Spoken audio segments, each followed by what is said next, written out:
Hello and welcome to our new parent webinar. Today we're going to be looking at happy children and the secrets to happy children. My name's Nicky Stewart and I'm going to be your facilitator today. I am a BACP accredited counsellor. I use an integrative approach with my clients and I offer inset training to schools. I run the wellbeing programme at Holmwood and I also am a mental health first aid England adult and youth instructor and a clinical supervisor. So I have 13 years experience working in mental health services.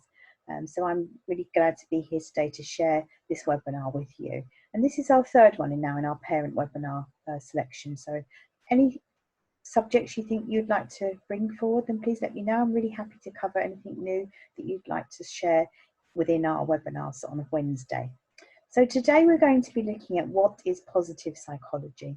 We're going to reflect on our own attitudes to well-being and how we can model positive emotion to enable our children's own sense of self and exploration. And we're going to look at how we can make small changes at home that have a really big impact on the positivity that we feel within our home families. So it's important to acknowledge that we know we're living during coronavirus lockdown at the moment, but it's important also to acknowledge positive psychology can help. And if we view the world at the moment through a positive psychology lens, it can help us find the feel-good factor as such. So it's not about taking away from the current situation, but again, it can help us. So I'd like to start off this quote, Martin Seligman. He was the founding father really of positive psychology movement, and this is a really good quote to start us off.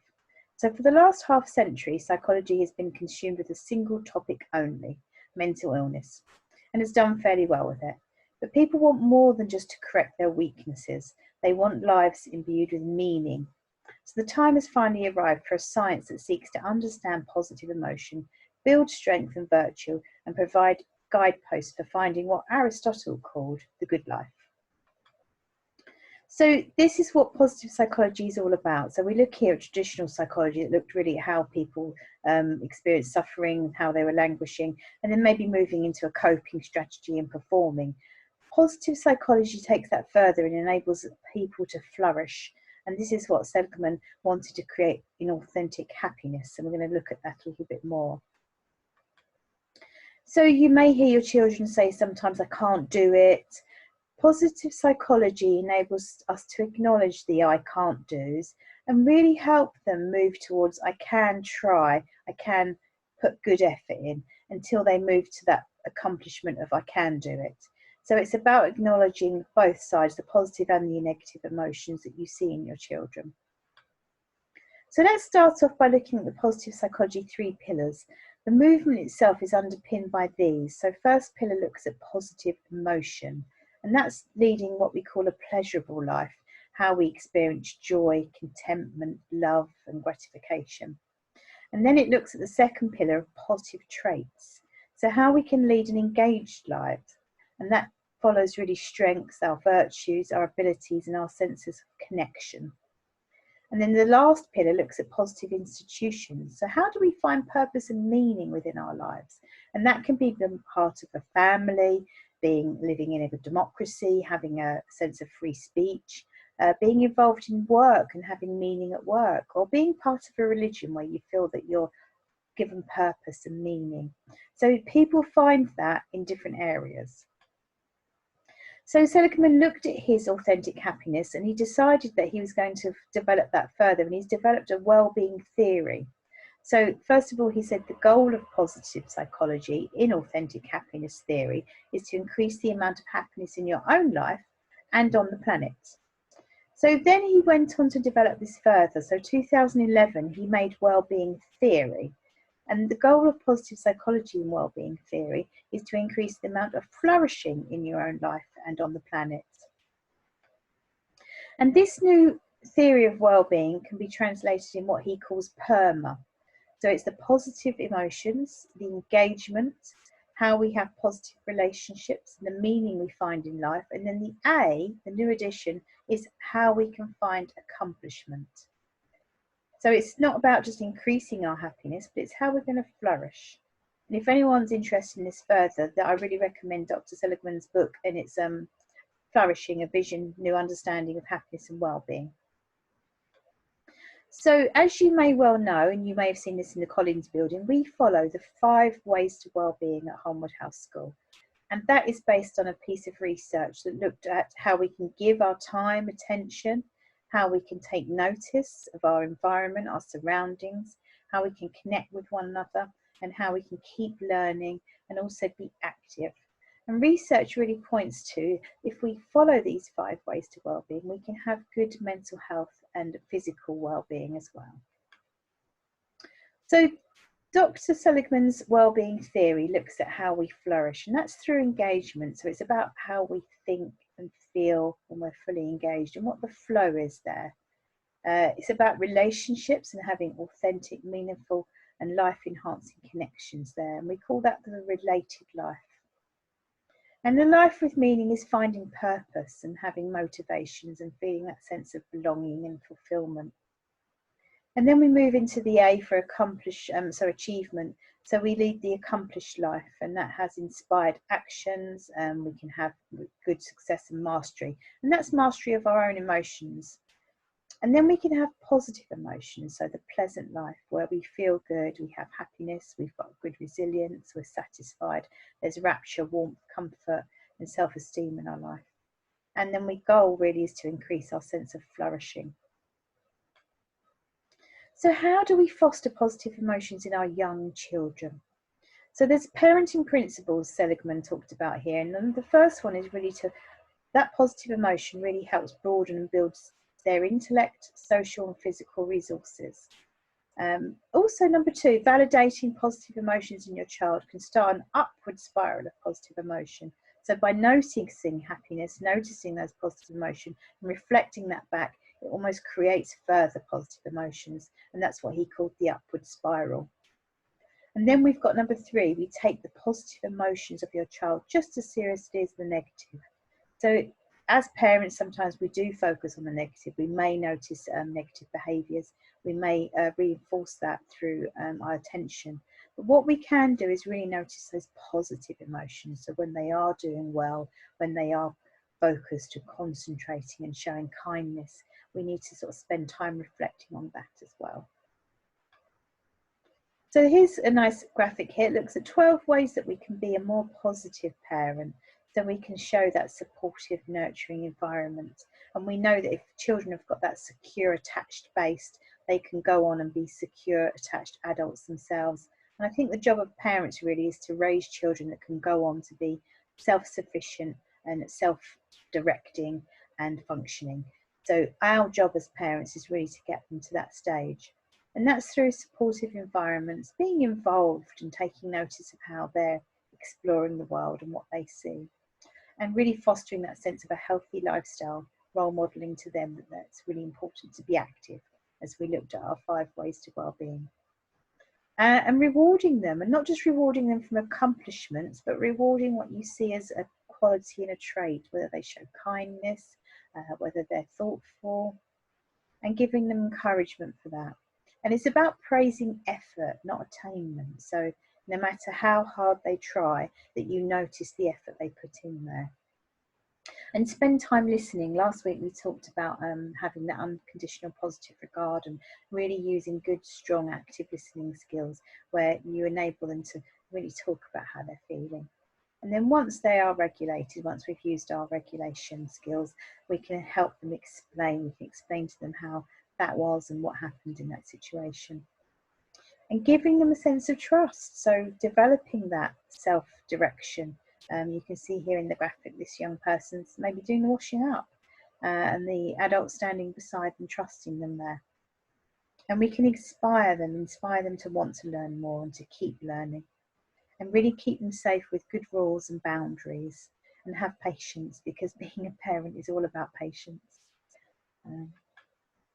So at school as well, it's important that we acknowledge the part we play in raising your children and sort of taking part in that, and the pleasure that we get from that. And really, it's all about it takes a village to raise a child, and we know that, everyone's heard of that saying.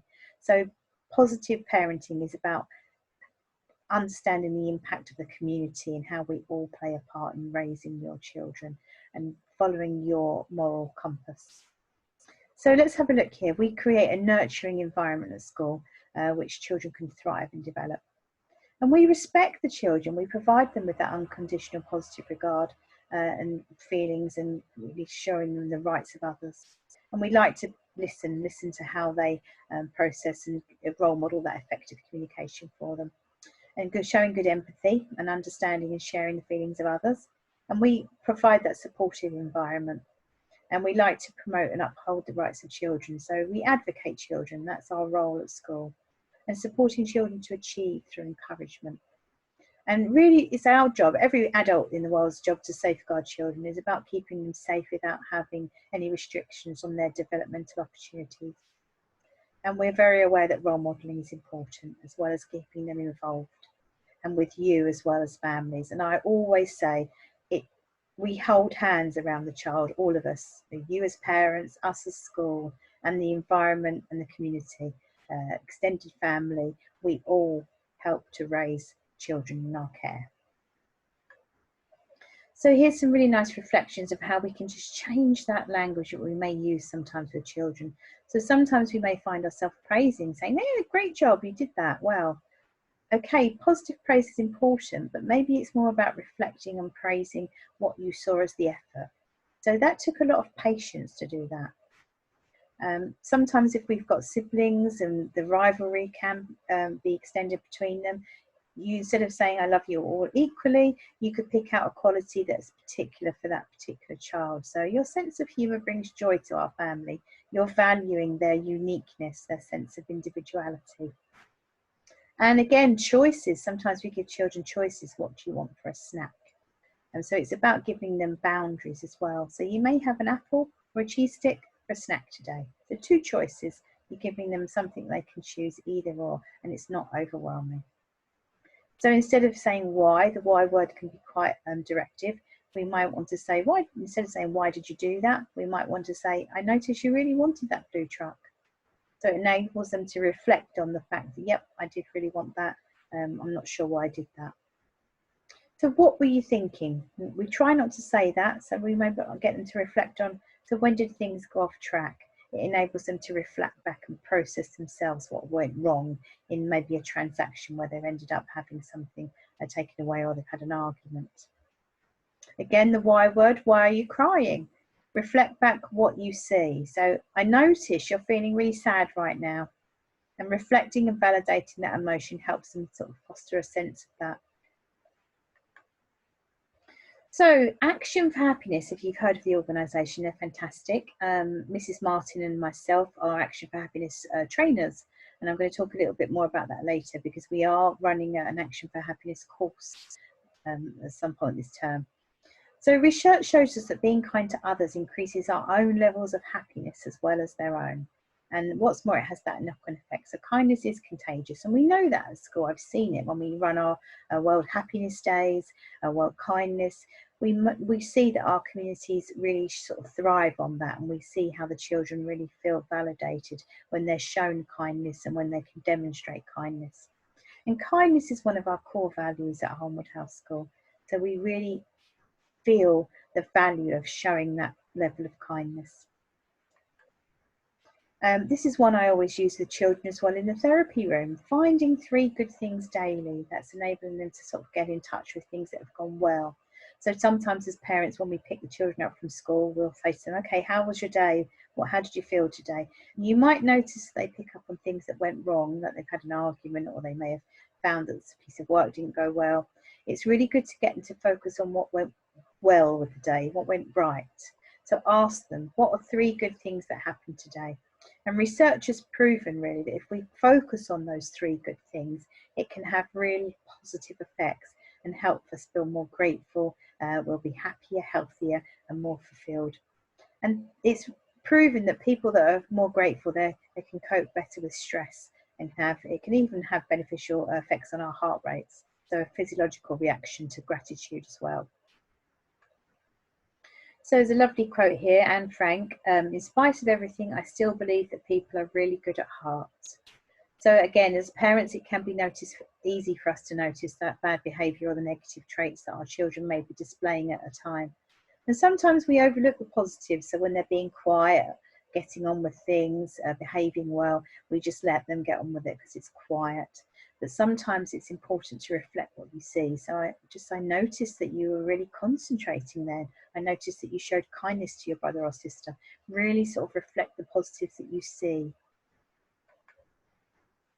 And being mindful. Now, we're lucky at school that we've got Mrs. Rignall. Now, Mrs. Rignall is a qualified mindfulness teacher, so she does use those practices with our school pupils. And mindfulness is something that's been researched very heavily in schools, and we know that that has a positive effect on children's mental health and well-being. So being mindful is about being more aware of the environment and what's around them. And when we do our wellbeing club on a Thursday at school, a buzz club, we do encourage the children to be mindful in all of their activities. And our buzz club videos for our Homewood at Home online is always encouraging children to be mindful in the moment.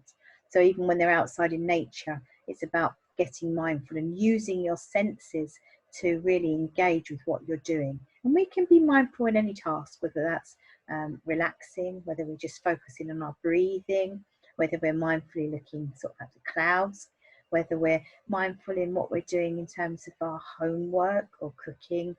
So engaging all of your senses helps us to become more mindful. So if you are out for walks with the children, sort of encourage them to have a look around, see what they see, what they can hear, touch, or they can even smell in the air. And so mindfulness is a really important part of well-being. So Action for Happiness have produced these brilliant posters for children, and I'm going to go through each of them now with you. So giving and relating. So this one here, giving, doing things for others. We know that children feel good when they do things for others, and we see how they thrive when they do a job for you at home. So it's about giving them that sense of purpose. And relating, how do they connect with each other? Now, at the moment, I know we're all at home. We're fostering connections through our screens, through keeping in touch on work, maybe notes, drawings. So when we are together, it does feel better. So at the moment, as we're sort of working at home, it's important to foster those connections and really take notice of how we can continue that connection. So exercising, taking care of your body. We know that being active is so good for our well-being. And this week's wellbeing activity on Buzz Club was encouraging your children to design their own activity course at home. If you haven't had a look at that, you can check that out on the Homewood Buzz Club page or on the Homewood House YouTube page. So again, awareness, living life mindfully. So there's more time to life when we stop and notice, and taking notice is one of our 5 ways to well-being. Trying out, so keep learning new things. Life is more fun when we try new things, and that's why every week we do encourage the children to do something mindfully, do something with their well-being. And we don't teach well-being, we have to encourage children to find a sense of well-being and to feel well-being. Well-being isn't about something tangible that you can hold, it's about finding your own sense. And well-being will be different for everybody. That's why it's important that children find out how they attend to their well-being and what works for them. And I always like to say it's a bit like a toolbox. As we go through life and grow up, they learn what tools work for them. They get given a tool. If it doesn't work, they don't have to put it in their toolbox. But if it does work, they keep it. And as we grow into fully functioning adults, then we have this toolbox that we can access when we need it. So childhood is about creating the things that they need and finding what works for them. And again, part of that is having a sense of goals and direction. Now, in my therapeutic approach as well, if children do come and see me at school, I offer a short-term goal-focused solution. So I will ask the children, I'll invite them to set themselves a goal. And sometimes the children will come along and say they'd like to be less worried, less angry, happier, more understanding of how their emotions work. So they set the goal, and then what we do together is we map out how we're going to get to that goal, and then they are in the driving seat. I am just along as the passenger, and giving the children that sense of control and being able to sort of put their foot on the accelerator or the brake if they need it. They know that it's their direction and they're motivated to get themselves to the finish line. So resilience, again, how we're going to bounce back. So if we can't change it, think about what we can do. And also that sense of resilience right now, we are finding that when we come back to school, we're going to need to sort of foster resilience and help the children to bounce back from what this has, obviously this pandemic has affected the children in terms of homeschooling. So we also look at emotions and what's good. So that glass half empty or half full. Sometimes it's good to see the glass is half full rather than half empty. And that sense of difference, now working with children in the therapy room, I do see that if children do internalise a sense of difference, it can be quite damaging. So it's about acknowledging that we're all different and that makes us special. And I think we do a really good job of that at school, where we foster that sense of community. So having meaning, what's being part of something bigger. So together we can make the world a better place. And I think being part of something bigger for the children is really a sense of how they can flourish, which is what Seligman talks about, flourishing in part of his wellbeing theory. So this is a really nice exercise that you might like to try at home with your children. And it's creating a glitter jar. And sometimes you can use recycled items, so you might like to find a plastic bottle. You can allow your children to decorate it how they like and fill the bottle up 3/4 of the way with water, and then add some clear glue and some food colouring and glitter and give it a shake. And then when you seal the lid, you can mindfully watch that move around the bottle.